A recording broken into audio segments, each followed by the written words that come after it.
We are extremely pleased that you are here. It is good to come together for the purpose of co-creating. Do you agree? You are knowing what you are wanting? Is it a changing thing? An evolving thing? An expanding thing?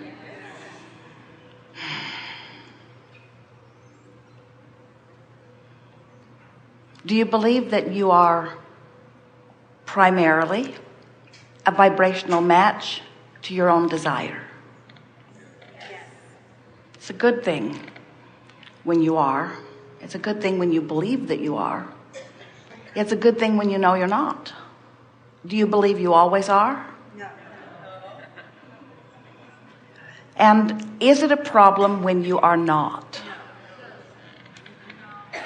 So, what is the advantage of being a vibrational match to your own desire? It feels good. That's right. And that's primary. We're pleased that someone knows that.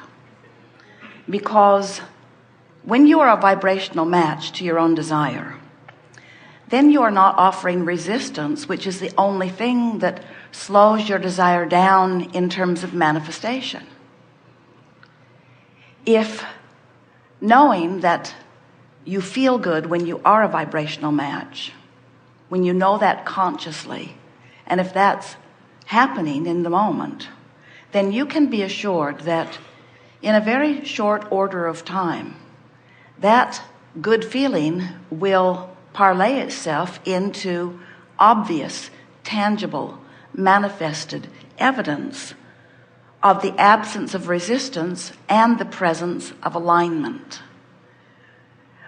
For a long time, we've been calling these gatherings the art of allowing, and that really speaks to the core of the message that we offer to you, because you are such deserving beings, and you've come forth as creative genius into an environment of variety and contrast, so that you can focus your desire into being, so that you can, first of all, discover the desire, the always evolving, ever amended desire, so that you can discover it and discover it and discover it.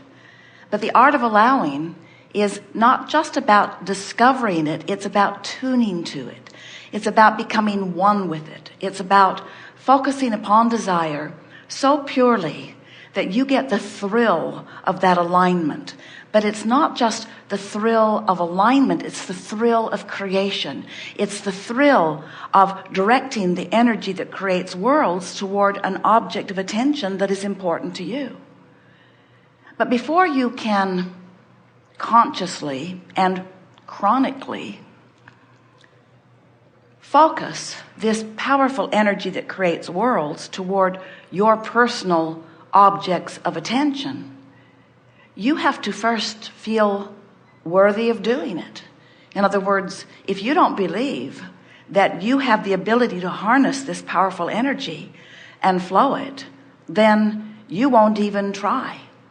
When you believe that you are creator, when you understand that you are source energy in these physical bodies, and that you've come for the express purpose of gathering data and coming to personal, important conclusions, that in the focusing of that which you give your attention to, you have access to everything that is necessary for the creation of anything that you desire.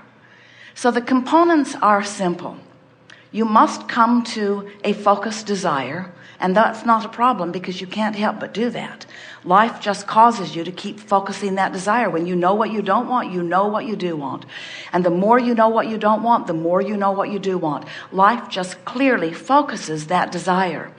But that desire shoots out of you in sort of fits and starts. It shoots out of you in the middle of contrasting experiences. When you really know what you don't want, you really know what you do want, and you emanate a rocket that goes to the boundaries of this boundaryless universe, where the source within you receives the message, understands it fully, and holds that vibrational place that you have launched in your rocket. You usually, once you launch a rocket, are nowhere near a consistent frequency of it, because you're sort of wrapped up in the contrast that produced it. So you've got some of what you don't want, some of what you do want, some of what you don't want, some of what you do want. But here was this rocket of what you do want, and you're not usually, especially when you first launch that rocket, you're not a consistent vibrational match to it. That is your work. You must tune yourself to the frequency of your highest desires. You must tune yourself to the frequency of your highest good. Now, your inner being has already done that. Your inner being is tuned to the frequency of who you really are and all that you've asked for, and stands in what we are calling a vibrational reality. We call it your vortex of creation. Your inner being, the larger part of you, stands in that vibrational place, holding vibrational tone or frequency to what you have reached for, that most that you have become. And because your inner being holds that place marker, holds it until you offer another, and then holds that one until you offer another, and then holds that one until you offer another. Because the source within you holds those vibrational frequencies, you now have guidance that is reasonably felt and understood by you. In other words, your emotions let you know in every single moment whether you are in tune with that highest good, with that highest asking, with that highest calling, with that highest becoming, or whether you are not. When you are joyful, you're right on the mark. When you are full of vim and vigor, when you are frisky, you're right on that vibrational mark. When you are feeling love or appreciation, you're right there. But in frustration, you're not there. In anger, you're not even close to there. In frustration, you're closer. In anger, you're further from it. In depression, you're very far away. So what we want you to understand is that you are your primary work. Your primary work is as the personal synthesizer of the vibrational frequencies between you and who you really are. We want you to understand that this gap between where your inner being is holding the frequency of your highest good and where you may be holding the frequency of whatever's got your attention right here, right now, this red hot minute, there is a vibrational variance often between those two frequencies. And that variance is the emotion that you feel. The greater the variance, the worse you feel. The smaller the variance, the better you feel. The important thing to know about this is that this variance is not considering what anyone else is doing. It's not a variance that says somebody has more money than you. It's not a variance that says somebody is doing a better job of living their life than you. It hasn't got anything to do with anyone else. Your emotions are only about your gap between who you're allowing yourself to be because of what you're focused upon, meaning what you're thinking about now, what you're focused upon now, what you're remembering, what you're imagining. Whatever you've got your attention upon right now is causing you to offer a signal, an important signal that is your point of attraction. So the question that this gathering wants to help you ask more succinctly and answer fully is, when you're offering a signal, is the signal that you're offering on the mark of the signal that the inner being within you is offering, or is it off the mark? When it's in sync, you feel the fulfillment, you feel the alignment, you feel the oneness, you feel the attunement, you feel the energy that creates worlds at your fingertips for your utilization. Now, what happens when you get cross current of who you are? Well, first of all, you don't feel good. In other words, when you are focused upon something unwanted and you're holding it as your object of attention for a period of time, that unwanted thing that you're focused upon gains momentum. And as it gains momentum, you get further and further apart from who you really are. Now, the whole time you're focused upon unwanted things, oh, you're shooting off rockets like the 4th of July. In other words, when you are focused upon what you don't want, you are asking with precision and definition for the equivalent opposite of it. When you're sick, you're asking for wellness and so forth. When you know what you don't want, you are asking for what you do want.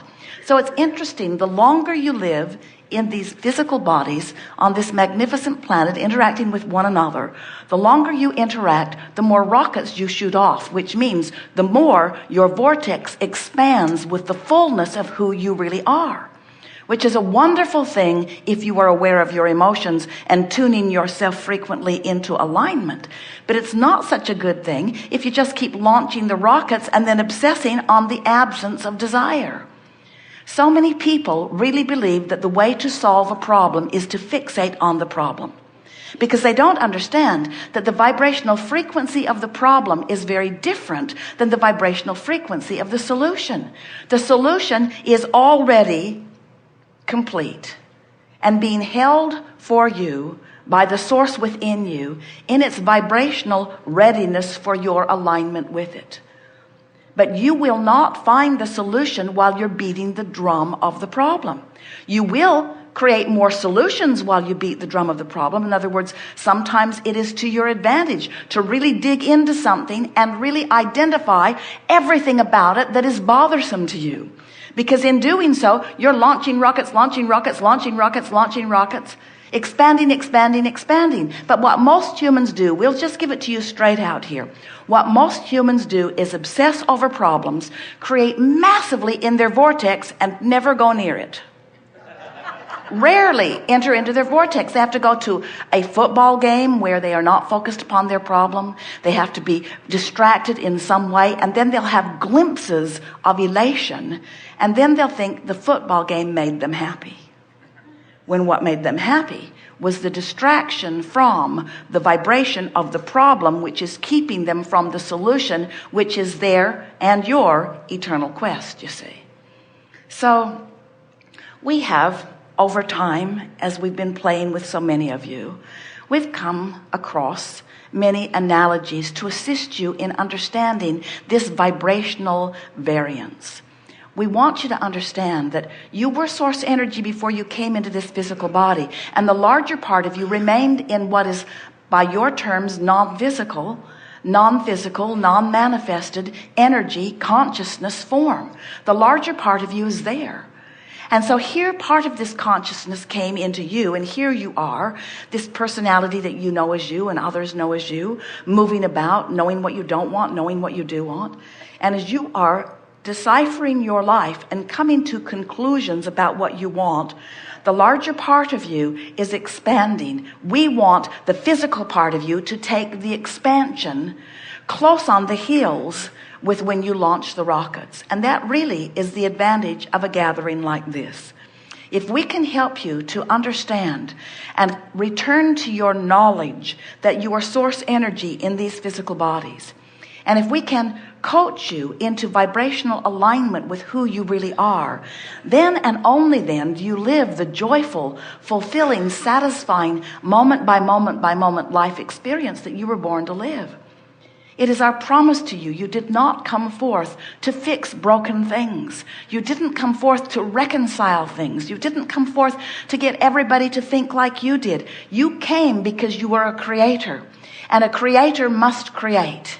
And you create with the energy or the clay of energy. You create through vibration, which means you create through thought, which means you create through mind, which means you create through thinking, through focusing.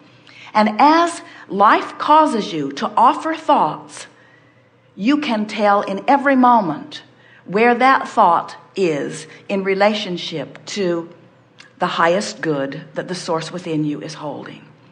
Now, the reason that we're using this term highest good, you haven't been hearing us say that so much if you've been listening to us for any length of time. And the reason that we are emphasizing it here today is because we want you to realize that even before you came into this body, who you are is liquid love. Who you are is pure positive energy. Who you are is what man wants to call God force. Who you are is supreme intelligence. Who you are could not be more worthy or more loving. That's who you are.